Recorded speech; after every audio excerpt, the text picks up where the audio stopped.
everyone, hope you're doing okay. Today you join me in a slightly different studio. Normally I'm through there, through that door in my space, but today I have moved next door into my wife's studio. She's not in, so she doesn't know that I'm showing you her space. So I thought I'd take the opportunity. A few months ago, somebody sent me an email asking about the footage that makes up the introduction to the studio videos, and that was actually footage that was filmed for the first Oakbound Miniatures Kickstarter that we did. So myself and a friend of a friend who was in the filmmaking game. Put together a little video with some interviews and some footage, and I wanted to try and make it look a bit like a sort of film, to try and give an idea of the setting. So we tried to shoot something that was a bit fairy tale-y, a bit folklory, and that's where that footage comes from. Quite a few people were involved in it, and the red cloak that the lady in the film is wearing was actually made by my former housemate and friend Katie at Regency Regalia. If you ever meet my wife, ask her the story about how that red cloak almost dyed my parents' cream sofa a nice red colour. It's all right, it's fine. We got away with it. It's got the stains out. It's all fine, all good. But the lady wearing the cloak in the footage is my wife.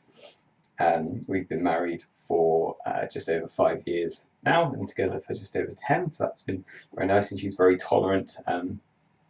Originally, we were sharing a studio space, and in fact, we met at a studio space that we were renting. Not together, we were on different floors, but a shared studio space in Bristol. So we met there, and then when we got married, we moved into my wife's dad's house, and we had a shared studio space there. And then when we bought this house, about coming up to, will be soon 2 years now, we managed to get a place that had a studio for each of us. So that was good. We can keep our stuff separate and not getting in each other's way, which has been quite good during lockdown. It's nice to be in a space together and be able to share the time together, but not get in each other's way and trip over each other. And it means we can set up the studios how we want to have them. So yeah, she's the lady in the film wearing the red cloak. Made her stomp around in the woods holding a lantern. She did a good job. And the bits where she's coming out of the roundhouse were actually filmed at a place next to the school that I went to, the middle school that I went to in a village called Cranbourne in Dorset. It's the Ancient Technology Centre behind the middle school there. And when I was looking for somewhere that had sort of dark age buildings and nice wattle fences and that kind of thing to film some shots, I got in touch with the Ancient Technology Centre, and they were totally happy to let me film there. They said, yeah, we fixed a date, and they said someone will be there to let you in. So we turned up with the kit and the costume and tried to get on site, and there was nobody there to meet us, and all the gates were locked up, everything was closed up, everything was dark. But we'd driven for about 2.5 hours to get there. So don't tell anyone. We broke into my old school in order to get in and take those shots, and we just about managed to get them before the light went completely. So it's getting a bit dark and grainy in some of the shots, but that's I think that actually adds a bit of texture and a bit of character to the shots. So yeah, that was how we got that footage. I think you can book to go and visit. It's quite good. They've got round houses and long houses and a forge and some old sheep not old age old sheep, but ancient breed sheep. And when I was at school there, we used to go and do coppicing with the guys there, and help to re-thatch, re-roof the roundhouses, and we would get to go into the forge. And on one occasion, I think I made a short knife in the forge there. So it was really great having that accessible at the school. So I'm glad we got to go and film there. The more woodland shots were shot in Vassals Park near Snuff Mills in Bristol, which is a very lovely park. If you are in the area, go and walk through there. Very nice. And then I just edited that together to give a bit of a characterful intro. I was a bit concerned that it might be a bit long, but people that I've spoken to said that it's not too long, so that's good. I hope you're not finding it too long.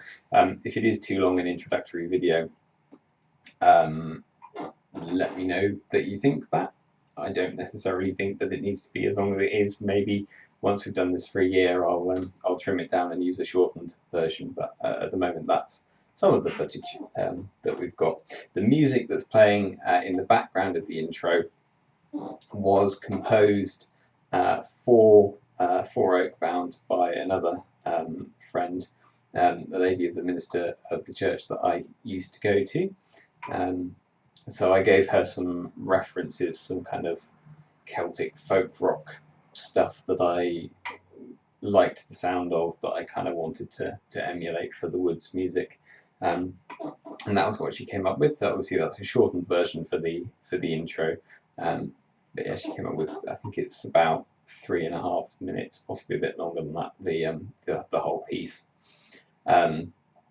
And the outro music, if you stick around, is something that I put together with my little home studio. I mean, you saw my guitars a couple of weeks ago. That's what I have to work with. So doing that and some free audio editing software to have something to go in the background of the video that we did for the Factious Waste Kickstarter. So that's where that came from. Some sampled taiko drums, because actually when I was playing the guitar a bit more, one of the things that I really wanted to do was form a kind of epic thrash metal band that used Japanese taiko drumming in the background. I thought that was underrepresented on the metal field, but I understandably didn't manage to find a taiko group that were up for seeing what would happen, but never mind. But my wife is not an actress, despite her appearance in that little film. She is, in fact, a portrait artist.